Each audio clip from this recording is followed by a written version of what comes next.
Hello, everybody, and welcome to episode 40 of Blood and Popcorn. I am TJ Rotell, and with me, as always, the Demogorgon, Denise Pantoja, and the odd movie master himself, Mr. Glenn Akers. Guys, happy 40th episode. Exciting stuff. I can't believe we made it to 40. What a wild time to be alive. Woo! Happy 40. Happy 40. Okay, Glenn. Yeah, get in there, buddy. Glenn's That's how excited. you celebrate your 40th, isn't it? I wouldn't know. That's so fair. we're finally Got another getting 12 around. years. We're finally getting around after what I think is maybe a year of a year of moves and craziness. Teasing. What D? Teasing, a little anticipation. Yep, that's exactly it. So it's been about a year, and we're finally going to talk about The Lost Boys. We thought the 40th episode would be a good time to knock this one out of the park finally. So here we are, the three horsemen of the apocalypse, here to talk. Also, Tim Capello recently celebrated a birthday. Happy birthday, Tim Capello. If you are not familiar with Tim Capello, he is the very shiny, buff gentleman playing the saxophone with the similar accessories as I am wearing in one of the first parts of the movie. It's fantastic. It's a great song. I still believe. And we're going to get into that and more tonight on Blood and Popcorn, episode 40. How's everybody feeling? How's everybody in chat? How's everybody doing out there in the world of the internet? Are you all ready to head to Santa Carla and slay some smoking hot vampire studs? I mean, listen, in all fairness, these are some of the most attractive vampires in the history of the genre. Yeah, all right. Yeah, that's fair. They are. Yeah. Aaliyah in there, but all right. Well, yes, but this movie also created a new aesthetic for the genre. You know, moved us a little out of the very gothic, very Victorian look, brought us into the present day in which it was made, and like created an entirely new look. Yeah, I mean, when you've got True. mullets and perms and fangs, I mean, I don't know how you can go wrong. And you got a young Alex Winter in here as well, young Kiefer Sutherland in here, young Jason Patrick, son of star of The Exorcist, Jason Miller. Fun fact. Oh, I did not know that. Fun fact. Alex Winter's hair is phenomenal in this movie. It's absolutely fabulous. It's ab fab. I'd say everybody's hair is pretty ridiculous because it's the 80s. You mean wonderful and amazing? Ridiculous is a compliment. Okay, good. Yeah, Denise, just because you're wearing chains doesn't mean you can pick a fight with Glenn right off the bat. You gotta lead into that. Do I though? Do I? Well, if you still believe. Okay, so The Lost Boys, 1987 was Joel Schumacher. Is that correct? I'm looking Yes. the wrong way. This is how I would have to look on the screen. Just look at Denise. Maybe we need to change that up because I'm also looking. No, you have to look. You have to look. You look that. Yeah, if you I look. have to look at the Yeah, wall? if you look. Yeah, you look at me. I think, and you're good. Yeah, now you're looking at me, and I have to look at the wall to look at you and be like, "Come on, Denise," but no one But knows because it's TV. I'm all fucked up because my video is flipped from reality. So the year was 1987. A director by the name of Joel Schumacher decided he wanted to make a vampire opus, and so he did. And he gathered a cast of what may be the greatest young 80s actors of the era. I mean, listen, the Brat Pack was great, but I'll take the Vamp Pack any day. And you got a young Corey Haim, a young Corey Feldman, like I mentioned earlier, Kiefer Sutherland, Alex Winter, Jason Patrick. Is Vamp Pack a real term? I don't know. I have no idea. It should be. It should be. If it's not, it should be. Coin that.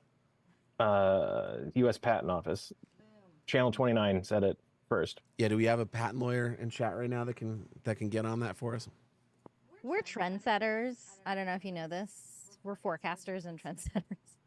This is the way. Yeah, so we have some things we want to chat about tonight. Some of our favorite moments, some of our some things that stand out in the movie. But I think we can, Denise, since you're dressed like you're what is it what is it called? I gotta look over here to talk to Denise. What is it called? Disney. You're like Lost Boys bounding. You're Capello bounding. Correct. Uh, Caress. David Hello. Koresh. Talk to the people at home about the story of the Lost Boys, Denise. Let them know what it's about. Oh boy. Sorry, I forgot to mute, so you probably heard TJ double. So it is a story of a young divorcee, a wonderful Diane Wiest. I mean, she's really in her prime here. She looks fantastic. Everybody's, and we're going to get into this later, but everybody's fashion is just on fucking point, okay? She and fuck me, I can't talk today. She Yeah, and you're her on it. two You're on one sons, tonight. her teenage sons, have moved from Phoenix, Hard Dr. Arizona. Pepper tonight. Shit. After a terrible divorce, she has moved to live with her hippie father in a seaside town called Santa Carla in California. So they've come from Phoenix, Arizona. The boys not happy about the move. You know, they're moving into this really very strange seaside town. I mean, they set it up perfectly with the doors. People are strange. You have all of truly some of the most wonderful looks throughout the 80s in setting up being set up in this intro. So they go, she's looking for a job. She hits the boardwalk. She meets a video store owner. We'll get to what a video store is a little later in this. The boys make some friends. And it turns out that our older son, the older boy, Michael, seems to have fallen in with a gang of sorts. Turns out to be a little motorbike gang. Bad crowd. Or also vampires because of a hot chick. You know, that's what happens. Star. As you do. I know. As you Listen, do. real talk.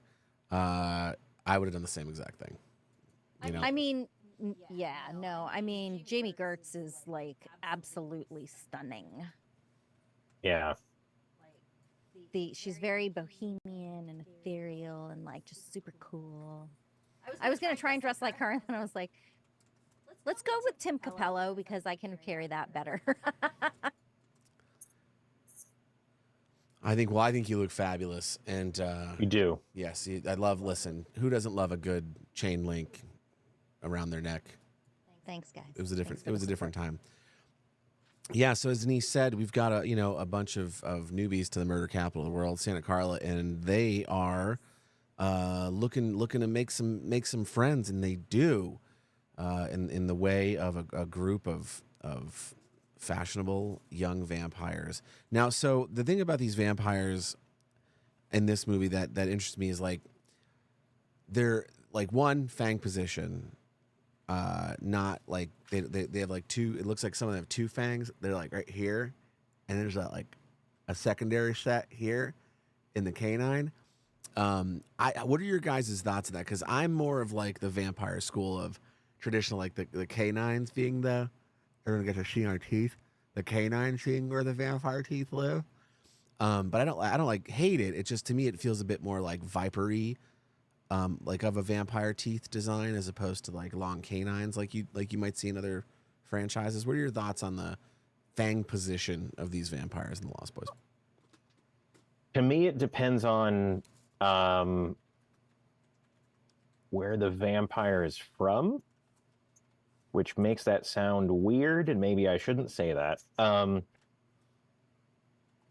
Like the frontal ones are Nosferatu, so like Germany, and in my mind that means like Eastern European. And those are proper incisors, right? Those are like the front two teeth. Yeah, like sharpened bunny teeth for some reason. Which maybe that's where they got it from.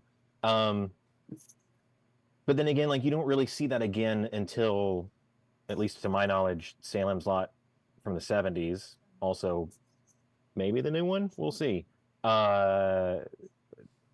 Unfortunately, that's not coming to the theaters. Thanks, HBO. But I don't know. I think I'm with you, TJ. Like, I prefer the canines because, like, that's the majority of what you saw. Like, I grew up on older like Hammer horror movies. Like in most of your horror movies, it's the canines. So I guess that's what I prefer. Though I do like when they do throw it up and it's like different. And it's different, like the two front ones are like weirder ones where they're like full mouth, like shark teeth, like 30 Days a Night or something. Yeah, or like if you go back to like Fright Night when his girlfriend goes full transformation and she's just got like a yes, like crazy Joker smile with a bunch of teeth. Shouldn't have seen that at 10. Oh yeah, Have mouth. nightmares. Right. Oof. Okay, so yeah, I'm looking at them. So yeah, their longer fangs are the two teeth right outside the. These are the incisors. Obviously, I fucking don't know teeth. And then I call them the buck and the canines. buck and the canine. Well, because the canines are here, right?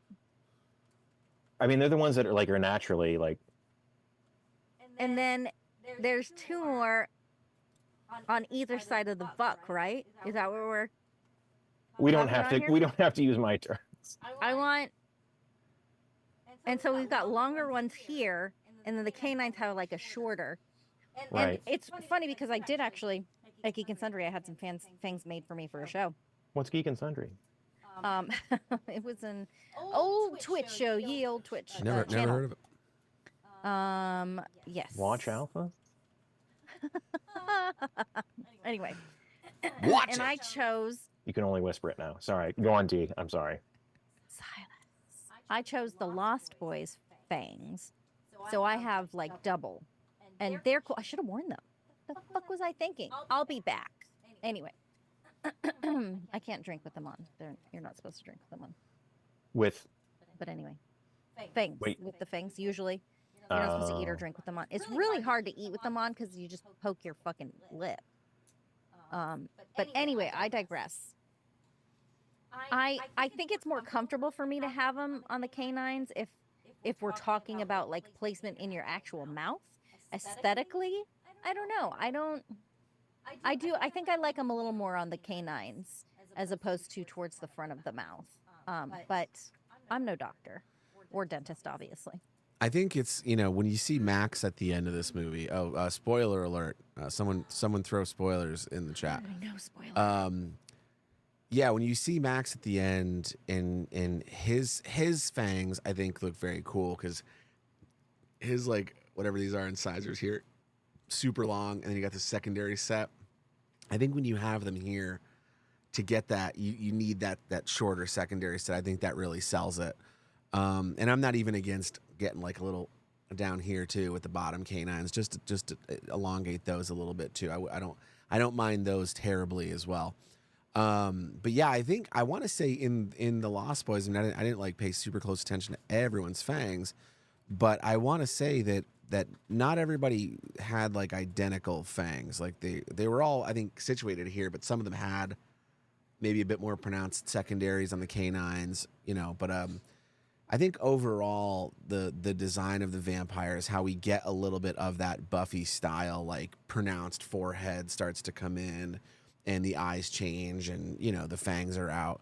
I really do like the design of the vampires here because, there's a lot of different ways to do it. Like you said, Glenn Nosferatu is obviously a very, and they're remaking that's coming out, very specific vampire look. And then you go into like the underworlds, which I believe those were canines, and those were like, God, the sexiest vampires that have ever lived.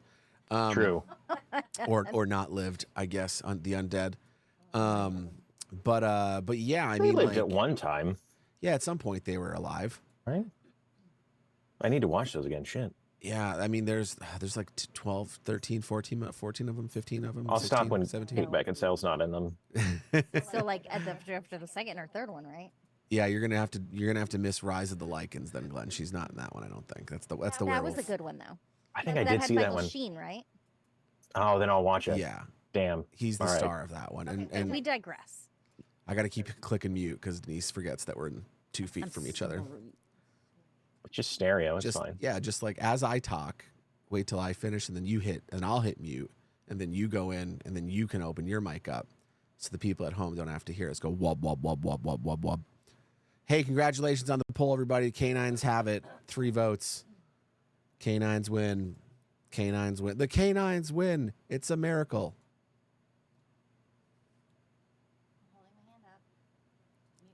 Don't be childish, Denise. Don't be vampire childish. Don't be whatever his name was. Yourself. Anyway. I'm trying to think of a vampire child. 30 Days a Night. There's one in there. There it is. Kirsten Dunst. Lost Boys has a vampire child. Oh my God. Oh, that's right. You did it. You did it. I was unmuted. You were And talking. silence. I can't wait to be in separate rooms again. Yes. Okay. So I just also wanted to point out, because I felt like a real, I was like, oh my God, I should know this. So these are the central incisors. These are the lateral incisors. And then these are the canines. So I'll never forget that anymore, ever again. Well, thank God for that. I sure will. I already did. Yep. I know there's incisors and canines, and there's some words in between. I'm no doctor. Let's chat about the cast a little bit in a little more depth, other than calling them out. Did anybody have there were obviously I don't think there was a bad performance in this movie at all. But did anybody have any favorites, favorite actors in this film? Grandpa, Dad. He's fantastic. I mean, everyone. Did you say fantastic? Ooh. Point that. Ooh. Oh, I'm totally forgetting. What is our main, again, spoiler alert, big bad? What's his actual name? That would be Max. That is Edward Herman. Oh, I meant the You actor. muted, Denise. Edward Herman. I can't not see him as the dad in Richie Rich. It's a stupid thing that my brain won't stop doing, but I can't not do it, and I hate it. Because it should be this, but it's not. But I saw Richie Rich when I was like 8, or whenever it came out in theaters, and that's all I can think of. Also, he did the Dodge commercials at the same time. Like, I can't not see him not be Richie Rich's dad and, like, shilling a red Dodge Durango. I see him as Goldie Hawn's skeevy, slimy husband from Overboard. Oh, I've never seen him. Oh wow! When we eventually do our how could you, Glenn, the wall. When we eventually do our spin-off called End Popcorn, where we talk about non-horror movies, we'll definitely talk about Overboard, because Glenn, it's a classic. It would not hold up today though.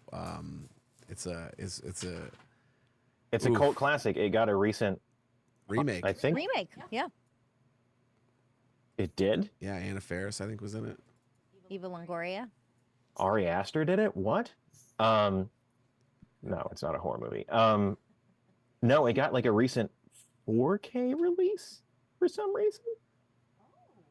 That's fun. Yeah, I mean, like, I'll have to look it up. I'm sorry. yeah, we'll get into Overboard on the first episode of On the End other. Popcorn. But yeah, Bernard Hughes, Glenn, was Grandpa, and Edward Herman was Max. 2 very good actors. Thank you. And absolutely killed it in this movie. Denise, what about you? Do you have any favorites? Any standouts? Honestly, that's such a hard question. I mean, listen, Jason Patrick, Moody, he's just beautiful. You know, watching this movie as a female, you're like, there's so much beautiful eye candy, right? Depending on how old you were when it came out, Corey Haim, come on, Corey Haim all day long. Jason Patrick was the dark, moody one. Kiefer Sutherland is like the bad boy with the peroxide blonde hair, and he was just, he was so wonderful in that role. And then, Alex Winter, I love Alex Winter. The character was great, Marco was great, but I've also grown to adore him through following him on Twitter. So you should follow him on Twitter. He's great.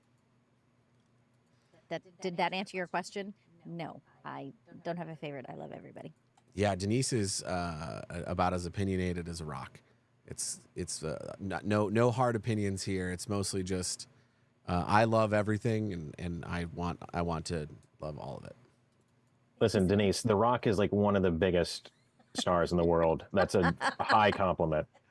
That So, good, Glenn. congrats. Glenn, I don't know if they can hear this at home, but you get a You were in San you get a Andreas. rim shot. Good work. I liked San Andreas. Oh, I never saw it. Yeah, for me, I'm a forever Corey Haim guy. I was devastated when he died so young. But yeah, Corey Haim, Corey Feldman. Fun fact: I was at one time when I first moved to LA under the same talent management as Jameson Newlander, who played Alan Frog, and we were in an acting class together. And I was like geeking out because I'm like, oh my god, I've made it. I'm in an acting class with someone from Lost Boys, and we have the same talent manager. Shout out David Payne. But yeah, I mean, like other than the Coreys, yeah, I think Kiefer Sutherland as David is such an iconic vampire, and such an like I'll never forget the single tear when he gets burned by the sun, and it's just this like so good. Like yeah, I would join that gang. I'd be in there. I don't know about that. Their lair sucks. It's so cool. What are you talking about? Yeah, No, they roll I would around on not. chairs. Their lair sucks. and They should have a mansion. Why don't they have a mansion? Because they live in Santa Carla. Santa Carla looks a lot like very nice Southern California. They're And like they- young. And they got like as worse as B-roll as they could get, but couldn't because they were in like San Diego. No, I think it was wasn't San Diego. It was another. What's the Santa other one? Maria? No. Shit, I knew this. I I did looked knew it up a this. few weeks back. I knew this too. I didn't know it. That's actually one of my things that I do like this movie, even though I saw it much later in life. This doesn't look like a bad place to me, as much as they say it is. I mean, there's kids running around, like little kids on the boardwalk, like just running That's what I around, mean. getting lost. There's like, a boardwalk. There's an amazing beach. Yeah, we find know. out very quickly this is the murder capital of the world, and immediately Jason Patrick leaves Corey Haim on the boardwalk in the middle of the night, in a crowd full of people on the beach. Like I don't. And they have nightly baby oil saxophone. Like I don't know about that. Oh my god, that's what a great concert. Santa Cruz. It was shot in Santa Cruz. Go Slugs? Yeah, I believe so. Why do I know that? Yeah, I mean when you're Tim Capello, you're playing the saxophone. You know what I mean? Excellent additions. This. He's throwing all the sands. San Pedro. I love that one. It is not Santa Clarita. There is no ocean next to Santa Clarita. Santa Cruz, California. Apparently, most of it was shot there starting on June 2nd, 86 and ending on June 3rd, 1986 after 21 days of filming. This is a 3-week movie? Wow, that's impressive. Holy shit. For everything that this movie has and does. Yeesh. Most of it said, so I don't know how much more was shot beyond that. It starts with a helicopter. I've worked on 3-week movies. None are this. I guess when you think about it, though, from a production standpoint, you've got Grandpa's house, you've got the vampire lair, the boardwalk, and the video store, and like an exterior of Max's house, right? Oh, there's like a restaurant in there, but like from the hip, actual locations, if they kept them all in Santa Cruz, if they were able to get everything they needed in Santa Cruz and like block shoot out the house and then like save the big fight for the end so you can wreck the house and get all the boardwalk stuff done in a couple of days because no one wants to go back there and lock that up for like more than a couple of days. That concert thing is definitely a whole thing. It's a lot of background. I wonder how they did that. I wonder if they just invited people to come to the beach and headbang or if that was like proper casting call for background.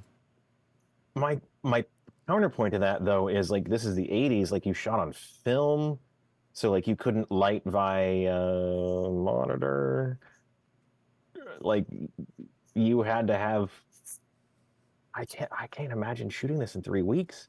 Like this is I mean, I know it's not like a studio film, but wow, I didn't realize this was a 3-week movie. Michael Chapman was the DP on this, the director of photography. I wonder if that's not like Chapman is in like Chapman Leonard, the Dolly company. Like if that's not part of that crew. I mean, it was a Warner Brothers Pictures release, produced and released by Warner Brothers. So Still though, like 3 weeks is insane. Yeah, Yeah. for a movie of this size. And on film. Yeah, and And on like film, looks it good is. and Yeah. Oh yeah. holds up. Absolutely holds up. I mean, but yeah, it is crazy. But I mean, I guess if you have a good AD and everyone's super And fucking crew. dialed in, I mean, I think the only way I can see doing it is if you shoot out the locations. You just get in there, like send a team in to pre-dress and do as much pre-lighting as you can, and then, knock out one location after another, and try to get everything on the boardwalk in one day, which I feel like you could probably do. That's true. Especially And with 80 like the non-star stuff, like maybe get like the B-roll and stuff with true. another unit, second unit So stuff. 80s work powder, I'm sure helped. Anyways, Should we briefly discuss? So, their mother meets on the boardwalk. She meets Max, who is a video store owner.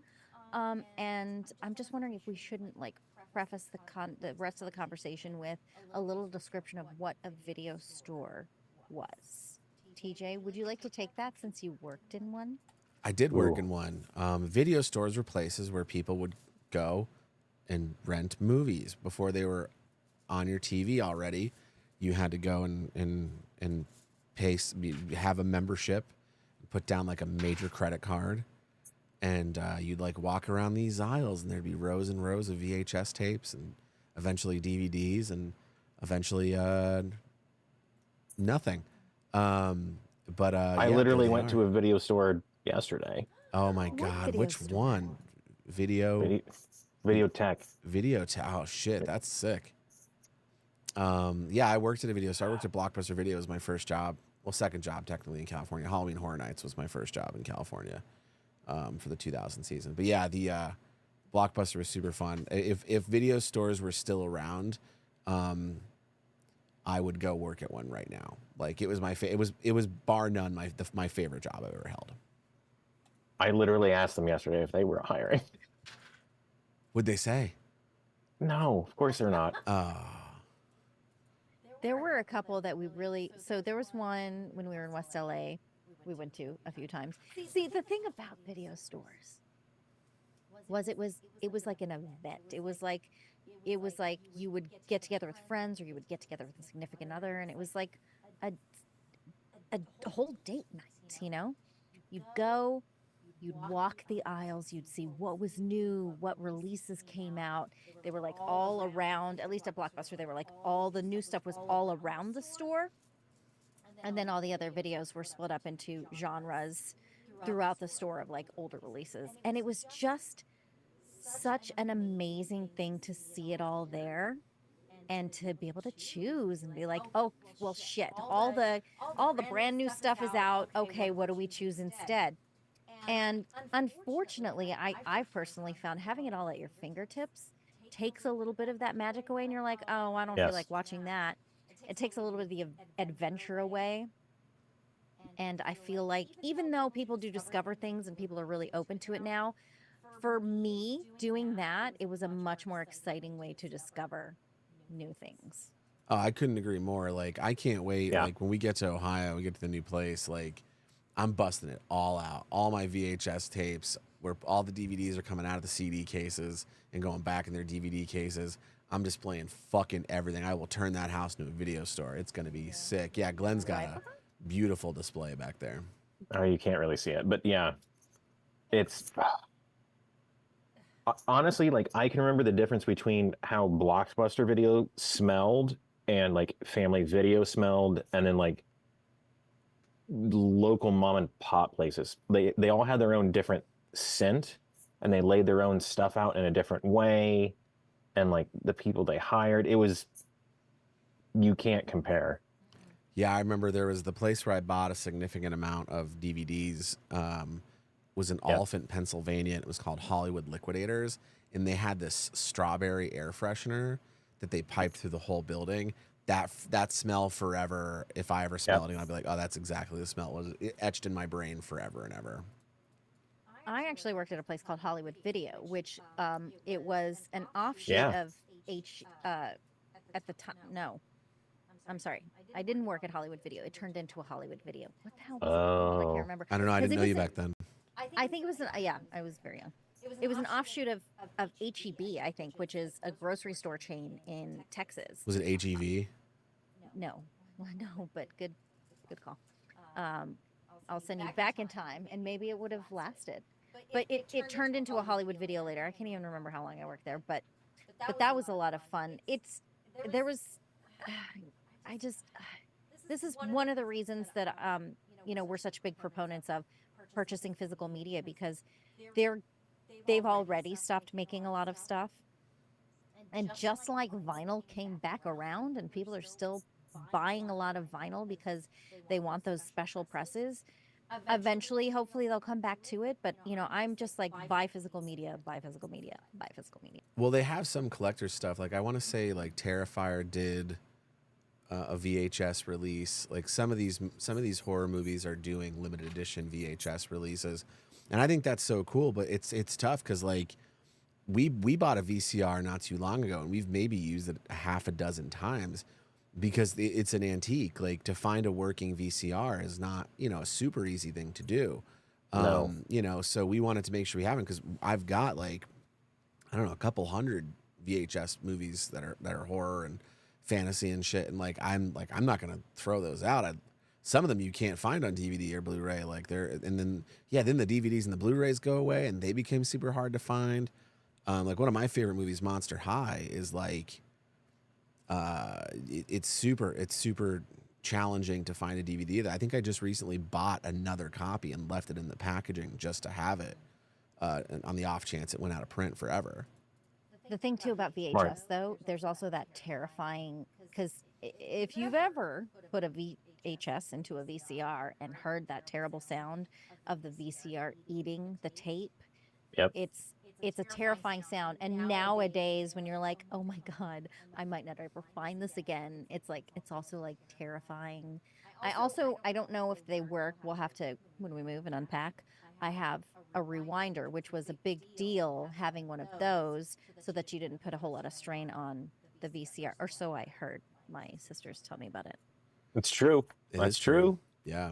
Have either of you ever disassembled a VHS tape and cut a bad part out and restitched it? No. I have. I can't remember what movie I own, but I remember my friend, the video store where I grew up, where I hung out throughout most of high school, Fox Video in Archibald, PA. My friend worked there, and his mom was the manager, and one of my movies got eaten. Like it got in the VCR, and it got crunched, and about a 1 to 2 inch section of the tape got crinkled, and it wouldn't work. And they had the film tape, this like patch tape that you can use for film, and you'd get it. I like that, and they had a cutter too. So like I went in and I cut, like old school like editing. I cut the section that was bad out, and I lined them up, and I taped it, and I re-spooled it, and I reassembled the entire VHS tape. Fucking thing worked, man. Absolutely, it was like I was like, I'm not losing this movie. Fuck that. I've taken VHS tapes apart, but never for that reason. Was it And to I've never smuggle had to edit drugs? it. I have edited tape, but not for like that same reason. It's a pain in the ass. Yeah, I mean, some things are good when they're like that, but I don't need to go back to shooting on film and editing tape. At least with film, you can like see what it is, but like with tape, you can't. Like, whoa. That's wild. Okay, we've run off on a tangent. Sure have. Which is very important, though.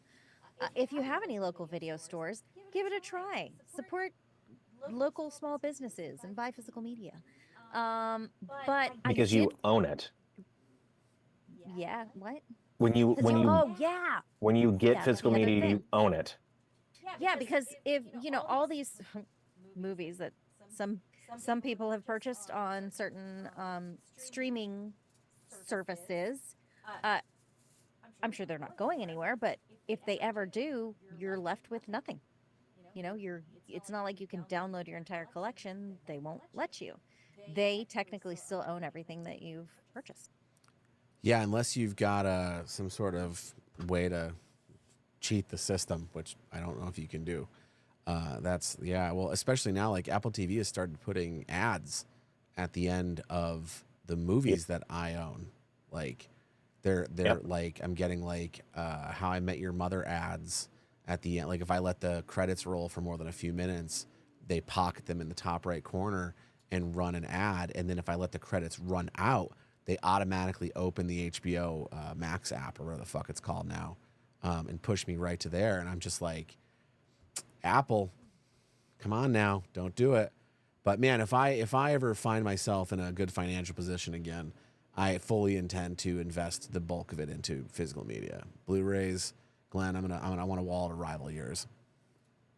Great. Interestingly, I want to pivot back to the movie here real quickly. Yes, please. I've loved this conversation. But did you know that Joel Schumacher was a costume designer? I did not. No, I did not. What the fuck? Like, amazing. And it What does did explain, I think, a lot of, like, I'm sure, yeah, I mean, he hired wonderful people. Sorry.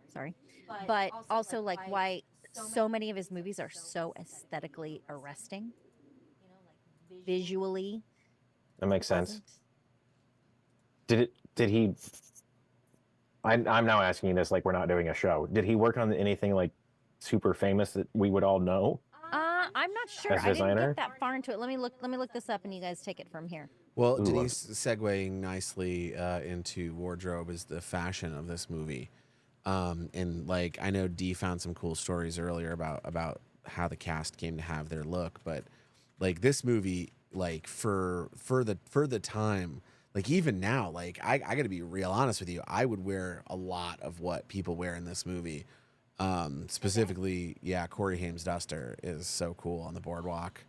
Man, like I'm big, like I'm a thick fella, so I don't know if it would look as cool on me as it did on Corey Haim, but like if I ever get real good and skinny again, I'm definitely gonna I'm going right back to the '80s, man. I'm wearing spiky leather and like I can't wait to get a haircut because I'm going back to my full mohawk is coming back. Like we're going big. We're gonna try our best to not get a job. That's how alternative I'm gonna go. Oh yeah, that sounds. I'm always for the '80s, big time. So for Schumacher in '72, he served as a costume designer for Play It As It Lays, and designed the wardrobes of Diane Cannon, Joan Hackett, and Raquel Welch for the film The Last of Sheila. In '73, he served as a costume designer Really? for Woody Allen's Sleeper and Paul Mazursky's Bloom in Love. So that's fucking amazing. Whoa. Yeah, so The cool. The Last of Sheila was like a major inspiration for Ryan Johnson on the Knives Out. Knives Out. Yeah, Really? I've never heard of or seen any of those movies. Raquel Welch was the only name that you said that I recognize. you know who Raquel Welch is. Yeah, Raquel Welch. That's it. Diane Cannon. Yes. I don't know who that is. I don't know who Diane Cannon is. You've seen Knives don't Out. know that you know. Yes, I've seen Knives. I love Knives Out. Big fan. Anyways, So this movie came like right after he directed St. Elmo's Fire, and it was supposed to be more of like the Lost Boys, you know, from the children's story, right? Peter Pan. Yeah, it was supposed to be more child oriented, and he was like, nah, now we're making it teen, and we're making it cool.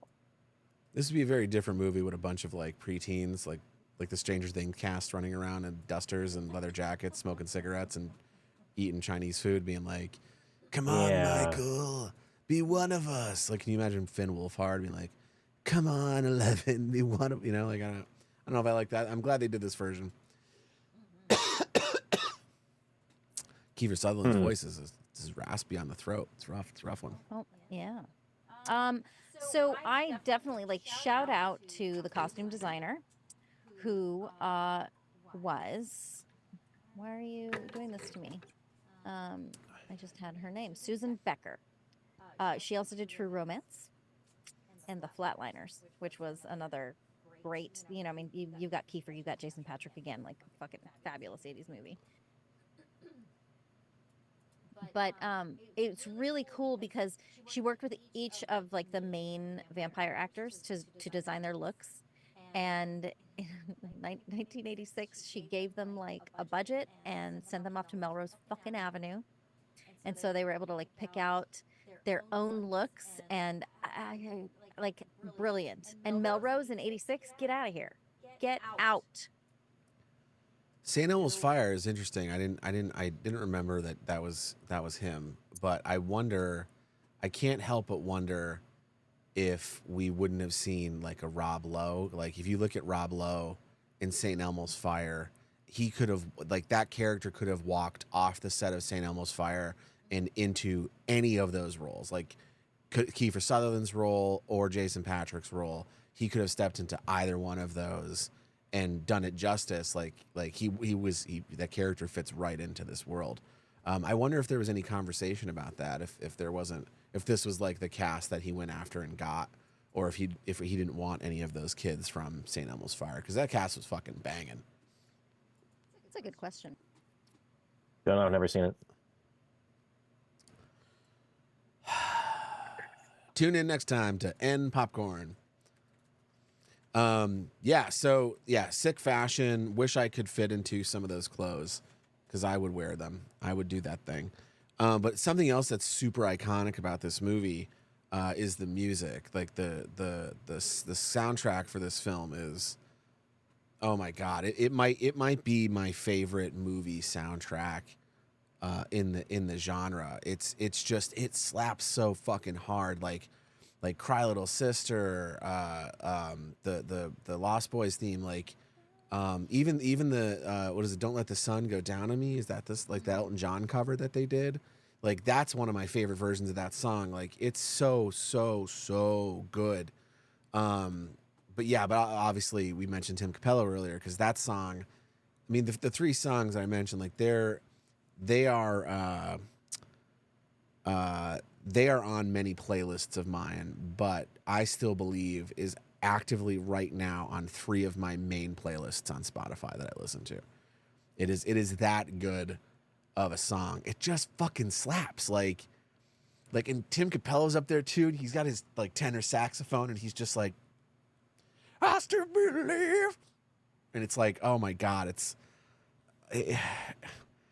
listen, I'm not always a fan of musical performances in movies, but when it's this one that knocked it clean out of the park. Did either of you have any favorites on the album? Is the theme the one where it's like thou shalt not kill, where it's going through the 10 commandments? Some, not all of them, but is that the theme? I think it's called Lost in the Shadows by Lou Gramm. I think even though Tim Capello all day, and that makes me dance and makes me get all fucking excited. I love that Lost in the Shadows. It's very haunting.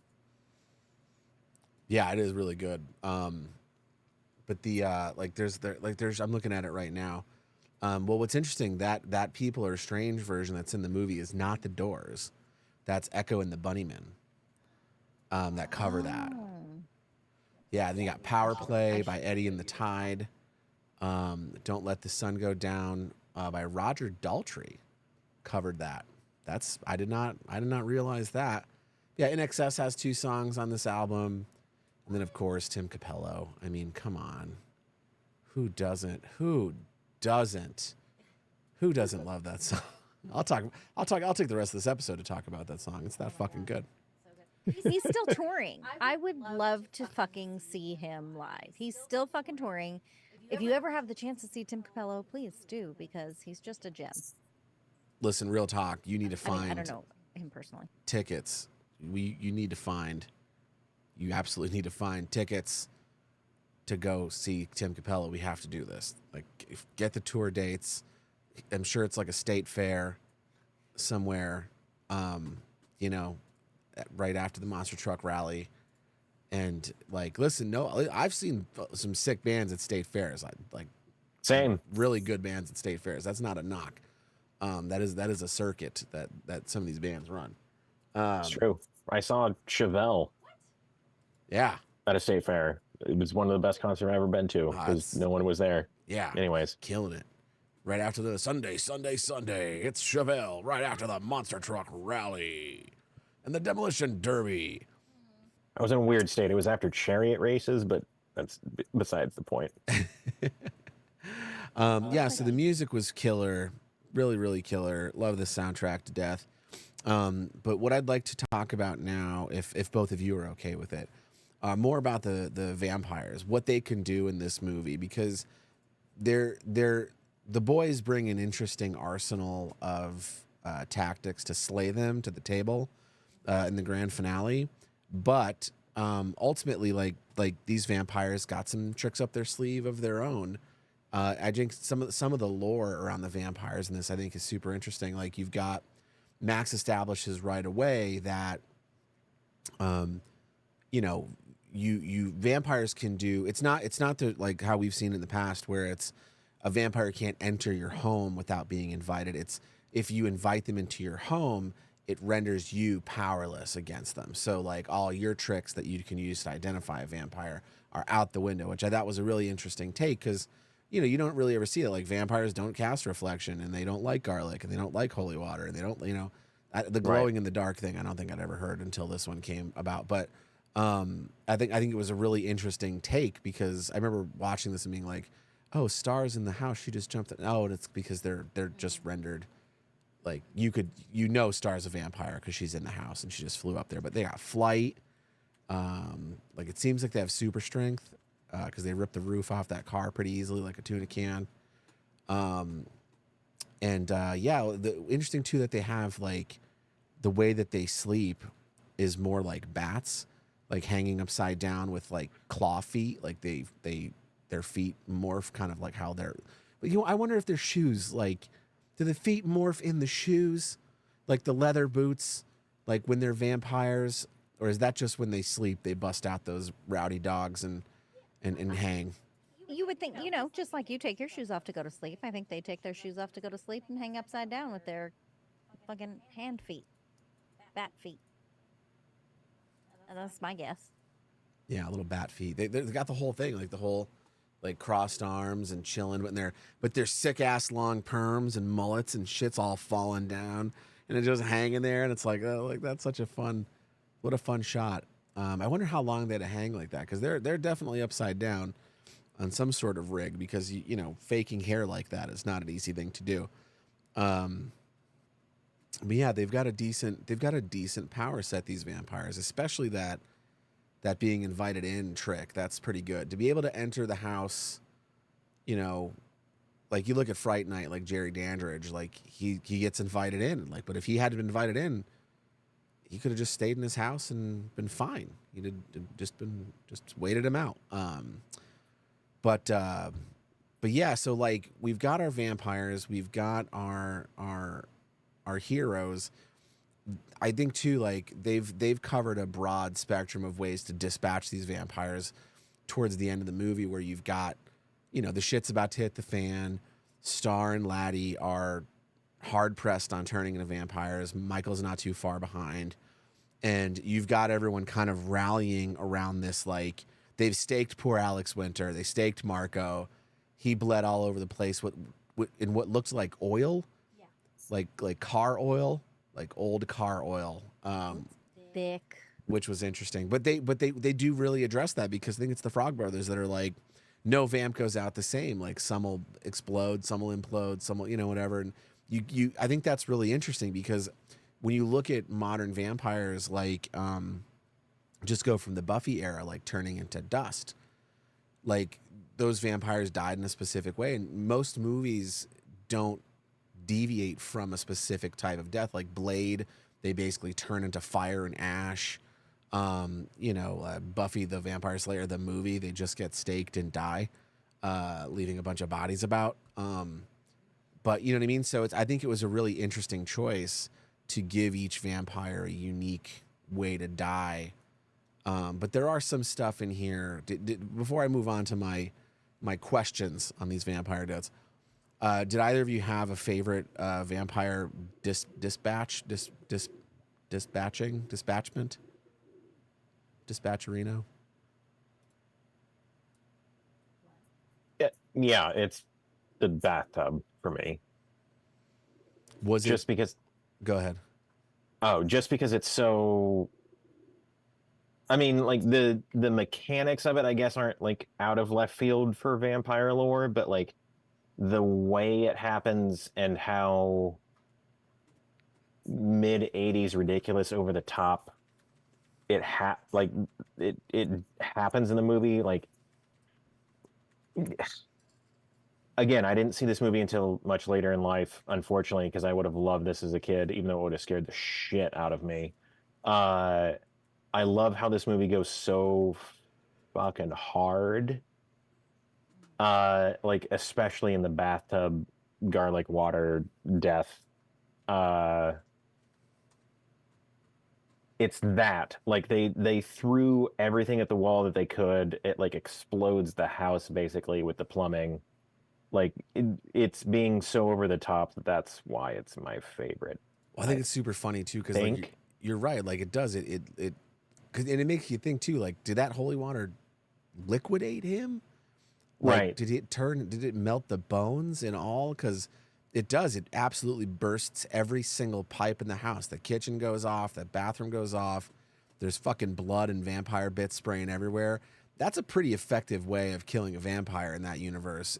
Holy water. I mean, they got, the squirt guns and whatnot, and that they put those into practice. But yeah, a bathtub of holy water and garlic equals liquefied vampire with great hair. Right.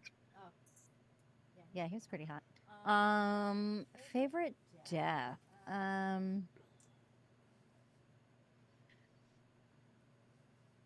mean, I don't know. You gotta love the the um the use of what's in the house, right? You're like, okay, we're out of what we've sort of prepped, and Grandpa he likes to do taxidermy, so when Michael turns David around like midair, that is a really clever use of ring awareness, really clever use of what you have around you. And then I did want to notate too that apparently they put glitter in the blood in this movie.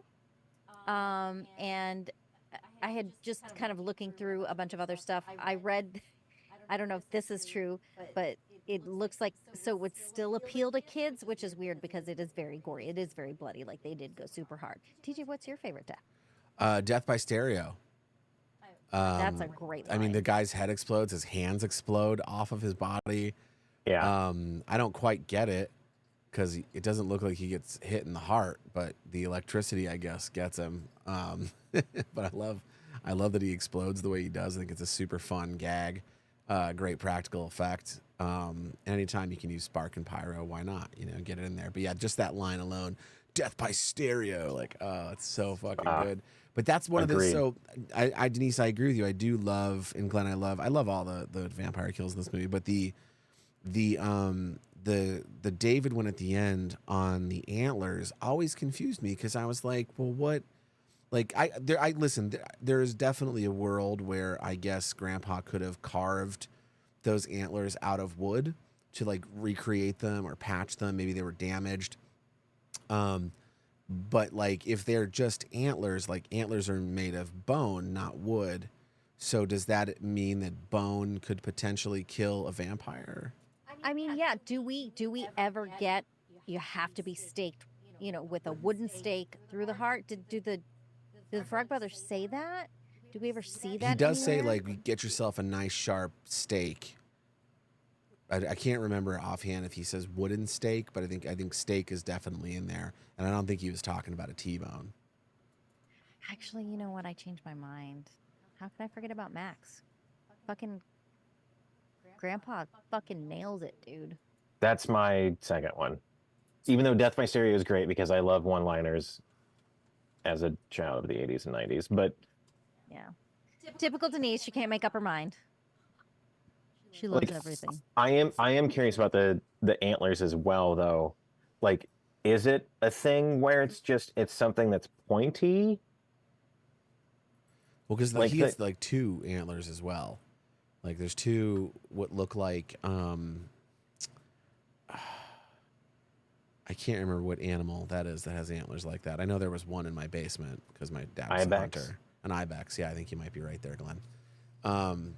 But but yeah, like that has always irked me a little bit because it's such a crazy death, and it is good ring awareness and good use of household items, much like a junction box and a stereos and whatnot. Um, but yeah, that always was one of those things that made me go like, Yeah, same. I mean, like, let's go back though and let's see if they actually establish that it is a wooden stake that needs to be used, and in which case you can rest easy. I But a hope lot so. of these, like, what we consider vampire things, like, have basis in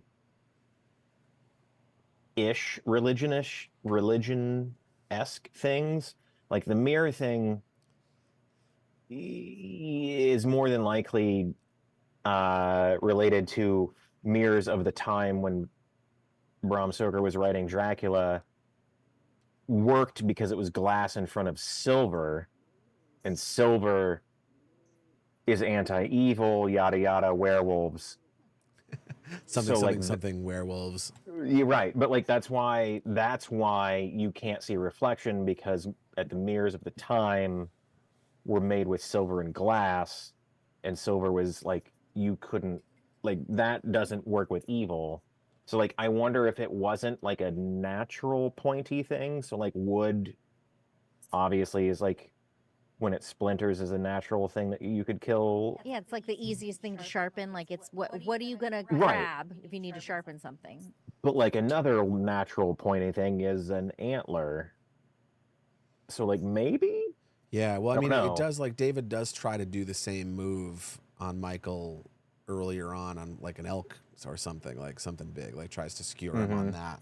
So maybe that, Glenn, that is a good point. I think that's really interesting. I think that, like, the silver stuff, I always loved Dracula 2000's explanation where, like, it's the silver because Judas was, like, the first vampire and the 30 pieces of silver Right. and that. But yeah, like that's a good point on the mirrors because yeah, you never remember that mirrors used to have silver behind them. Right. But yeah, I think that's yeah. I wonder if I ever meet Joel Schumacher. Is he still alive, Joel Schumacher? I think so. Did he die? Is he dead? Oh, did he? I think I just read something that it was cancer. Let me see. Joel Schumacher. Also, Oh my not Yep, related, 2020. but He like, died in 2020. Yeah. Well, we'll Oh, never get to damn. ask him then what That's the. fucking But heartbreaking. I bet Alex Winter. I bet not Alex related Winter would though. know. Watch his deleted scene from Batman Returns. No, not Returns. What's the one Forever? with Begins? Val Kilmer? Robin, Batman and Robin. Batman and Robin. There's a deleted scene where it's a scene from the comics where Batman meets the giant bat that scares him Yeah. in the cave. Like Mhm. you can see direct correlation between Lost Boys and that. Like they built a full like 8-foot giant bat puppet. I That's remember amazing. that. I remember seeing that somewhere. It came out like 3 years ago. It's amazing. Yeah, I remember that might have been like an online thing that I caught. Oh, thank you, Death. It was Forever. It was Batman Forever. Anyways, sorry. Tangent. Joel Schumacher directed that one. It totally reminded me of something, and I flippin' forgot. I just forgot I was going to say something. It was, fuck me. Silver, steaks, Ponderosa, Outback Steakhouse. I miss Ponderosa. Well, while you think about that, Denise, let's have a quick chat about the impact of this movie and what it did for vampires everywhere. I don't know if many people know this, but there are 3 sequels to this movie. Well, there's 2 sequels and a remake. The 2 sequels are really interesting. They happen much later. When I think Jameson Newlander's character is Alan Frog, he becomes like the new Dracula, and like Edgar Frog has to like hunt him down. And I think they do Corey Haim that way too. I think like he became a vampire and they killed him, but like Corey Haim like flipped Jameson Newlander. I think that's how it went. But it was like a whole thing where like it was like very Frog Brother focused, and yeah, so like we had a couple sequels. Then you had, I can't remember who did the remake, but it was like the Lost Girls. I don't know if that was like the proper name for it, but I want to say like Autumn Reeser might have been in it. What was it? Does anyone remember what that was called? Am I making this up? Was that never a movie? I have no idea. I know there were sequels. I did not see them. I saw the second one. It was Filmed. filmed. Yeah, it was interesting. You know, I mean, listen, nothing will ever compare to the original, ever. Am I making this up? Is this something that happened in the other timeline, and then you jumped timelines? Yeah, I don't know if this is a real movie.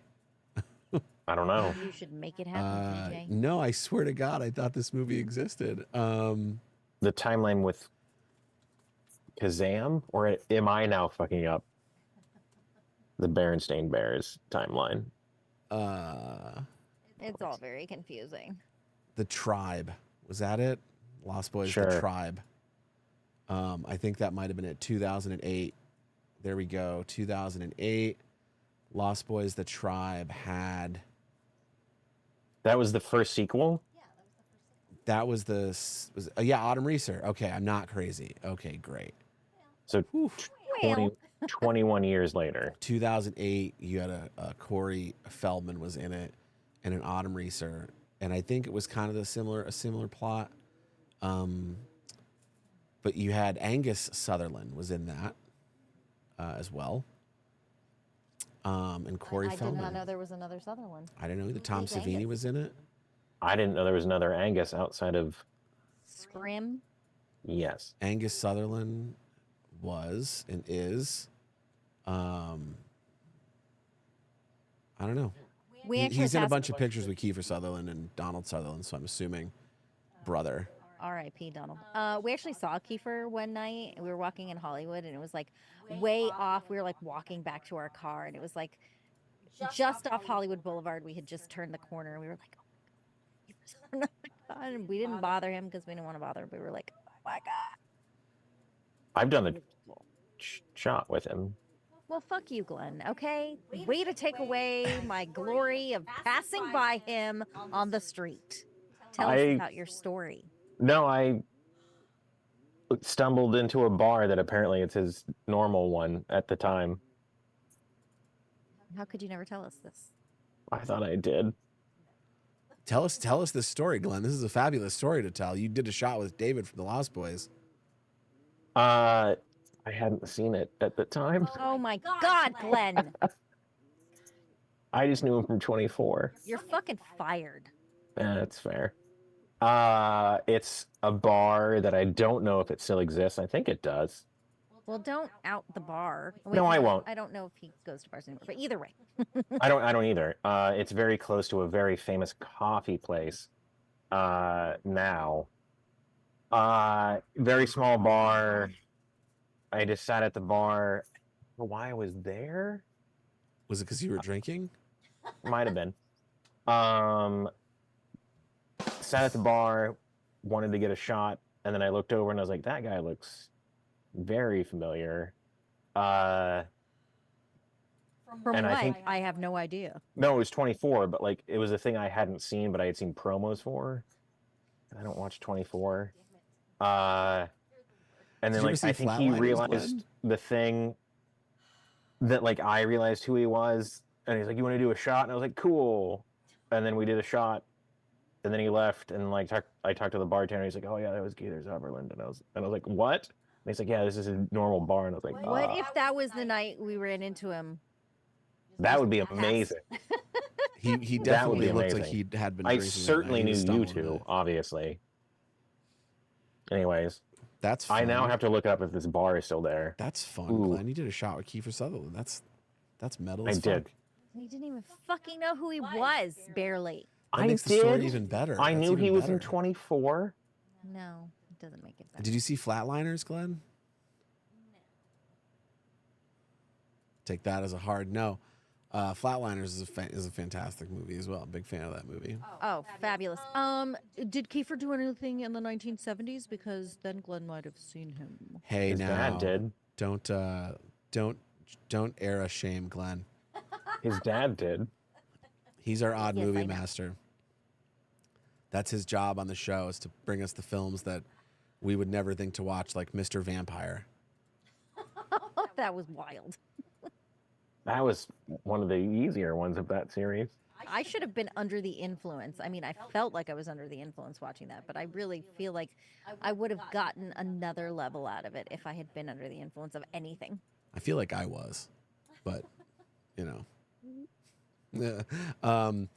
Yeah, so that's the Lost Boys. You know, I feel like that's I think we've covered quite a bit here. We've talked about their powers and their teeth, their dental hygiene. We've talked about fashion and music and the cast and the crew and this wonderful film from the late 80s that inspired so many movies after it and inspired so many people like us to go out there and try to become vampires and by any means necessary. But before we go, why don't we go around the room and talk about like our favorite moment from the movie? Like, what's your favorite sequence or moment, some sort of an action or thing that occurred? What do you take away from the Lost Boys when you watch it and go, that's why I'm coming back again? I mean, sure, I'll go. It's again like how hard the end goes for no reason. Like it's basically a modern Hammer-ish like vampire movie until like all of a sudden they're just like pipes start exploding and there's goo and gore and skeletons that can scream for some reason. Like, and then it's so over the top 80s at the end is why I actually really like it. And again, like I know I'm gonna probably like give the same answer that you all are gonna give with the same thing because it's so over the top. Like the way the grandpa ends it all, and then it just ends on him being like, and I like drinking soda, and it's just like, was this scripted? Like, how did this? What? It's so ridiculous. Like we don't and probably won't in Hollywood make movies like this ever again, which is sad. Like we won't go this hard, ridiculous, gooey, gory, ridiculous, over the top, and then end on like a pun. Only thing wrong with Santa Carla, all the damn vampires. Yeah, exactly. Like, when's the last time you fucking seen that? Yeah, in a movie? that's Lethal Weapon level comedy there. Yeah, I was gonna say, but anyways, yeah, that's true. But I don't disagree, Glenn. I don't know, like you said in Hollywood, because there are movies getting made like that on the indie circuit. Oh, 1,000%. But mainstream studio picture like that, no, I don't know, man. It's too. That was a lot. That was a lot going on there, and I don't know if they're gonna want to go that hard again. But I wish they would. I wish Hollywood would bring that shit back. But we'll just have to do it. Maybe this will be the new 70s and 80s coming up after the robots take over. Shot not in Los Angeles. Yep, not in Los Angeles and all on film. Right. Your education will finally come into play, Glenn. Huzzah! D, what about you? Well, Glenn totally took my answer, so I told you I would. Um, You're welcome. yeah. Got to be quicker on the jump. What?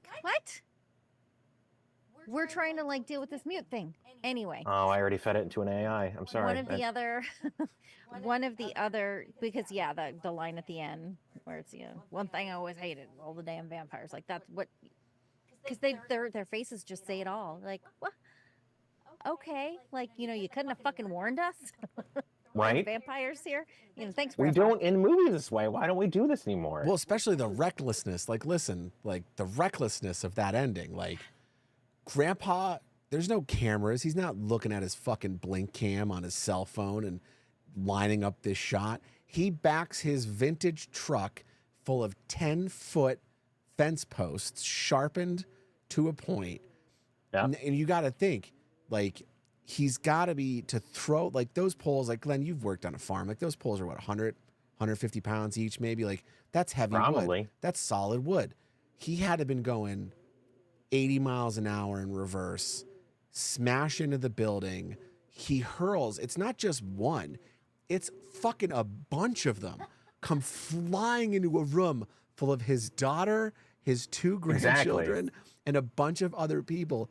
He chucks like 4 or 5 gigantic wooden fence posts blind into a room and just so happens to catch the guy that he was hoping to catch square in the chest and pop his ass right into a Santa Claus-sized fireplace that's just big enough to blow his ass up.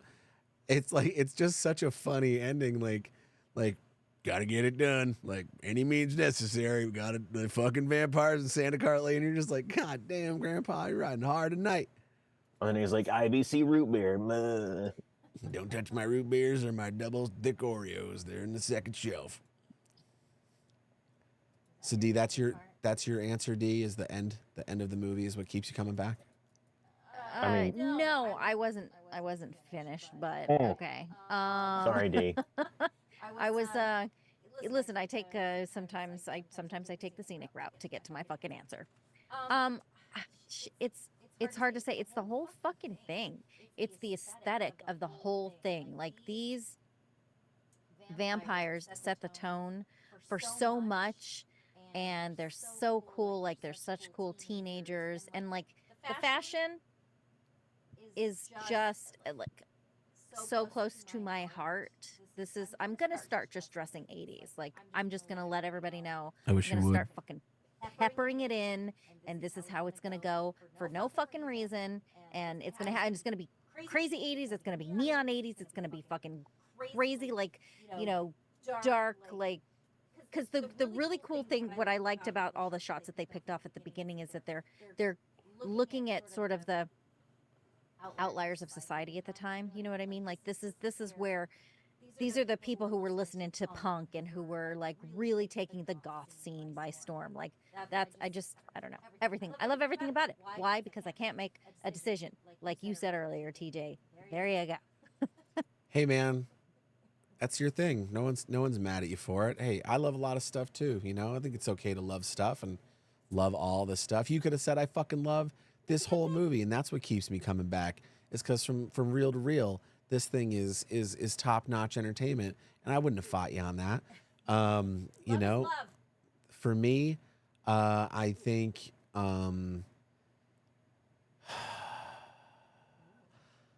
We've stumped him. well, of course, I mean, it's the ending. Like, that's the best part of the whole movie. But for me, I think one of the things that keeps me coming back is the soundtrack. It is, like, I've said this on the show 100 times, being this the 40th episode. Like, the soundtrack, like, music to me is so important. Like, the movie we just made, like, I got to have a hand in that, working with Jules, our composer.